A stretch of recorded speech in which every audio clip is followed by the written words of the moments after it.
You're very kind. Oh man, it's all for you. I'm not too hungry.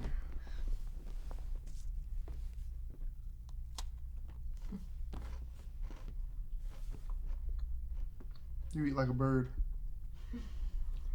You would know, of course. Yeah, that phrase is actually quite false because people always say you eat like a bird, but birds actually eat a tremendous lot. But I don't know that much about birds. I just enjoy stuffing things. You know, like taxidermy. You know? And I guess I like to stuff birds because I don't like to stuff beasts. You know, like foxes and bears and chimps. I like stuffing birds because they're already pretty passive to begin with. Most of them, anyway. It's a strange hobby. Curious, I mean. And it's uncommon too. I suppose so. And it's not as expensive as a lot of people think. It's actually quite affordable. I really need like sawdust and some chemicals that you need to mix up, and some threads. That's about it. A man should have a hobby. Well, yeah, but sometimes it can be a little bit more than a hobby. A hobby is supposed to, pass the time, not necessarily fill it.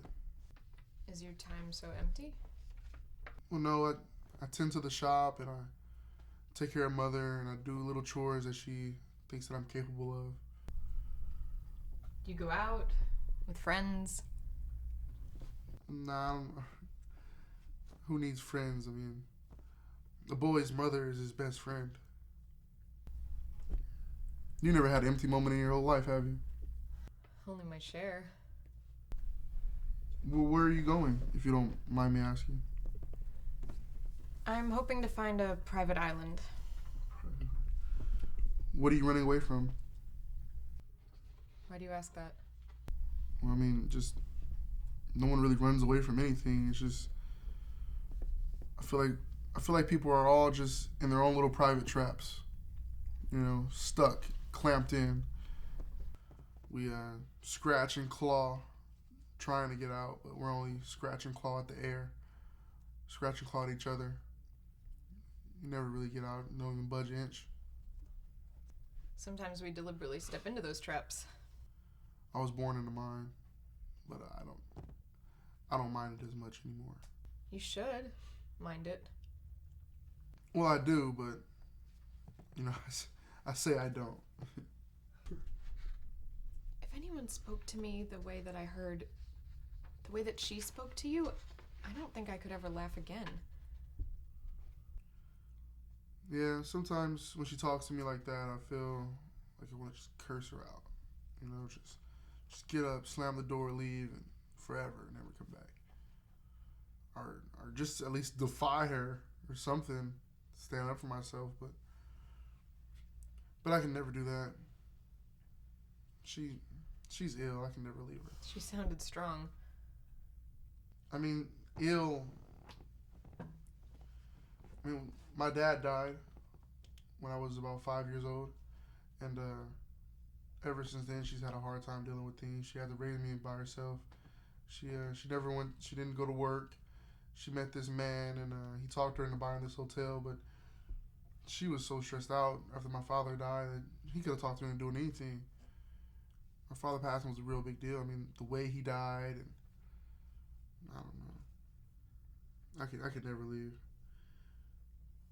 She'll have no one to talk to. Except you. Yeah. Why don't you go away?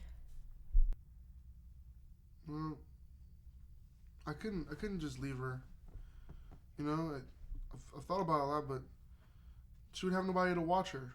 She would have nobody to take care of her. The fire would go out and it would get cold and damp, and it would be like a grave. You couldn't do anything like that to somebody that you love, even if you hated them. I mean, I don't hate her. She's my mother, but I think I just hate what she's become. I hate the illness. Maybe you should put her in someplace. Someplace? An institution? You mean like like a mental hospital, like a madhouse. People always call it some place. You want me to put her in some place? I'm sorry, I didn't mean it to sound uncaring. What do you know about caring? Have you ever seen the inside one of those places? People laughing, crying at the same time. Cruel glare studying you through the hallways. My mom there? Why? She hasn't harmed anyone. She's harmless. She's as harmless as one of these stuffed birds. I am sorry. I thought that she was harming you. I meant... You meant well. People always mean well. They wave their thick tongues and shake their heads as to carefully, discreetly say, "I'm gonna put her someplace."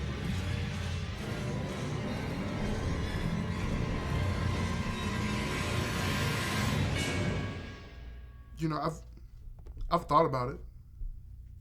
You know, but I hate to even think about it. She needs me. You understand? And it isn't like she's a maniac, okay? She just goes a little mad sometimes. We all go a little mad sometimes. Like, haven't you? Yes. And I think just one time is enough. Thank you. Thank you, Norman. Norman. Look, you're not gonna leave already, are you? I have to get up early. I have to drive all the way back. All the way to Can't you just- Phoenix. Phoenix? What's in Phoenix? A private mess that I stepped into a long time ago that I'm hoping I can get myself out of. Why don't you stay here and, you know, finish your food and keep talking for a little bit? I would like to, but All right. I guess I'll see you in the morning, and I'll bring you breakfast. And, I'm gonna be getting up really early, leaving at dawn. how early? Like dawn. All right, Miss. Great. What was your Crane? Miss Crane. I guess I'll see you next time. Then. Good night. Good night.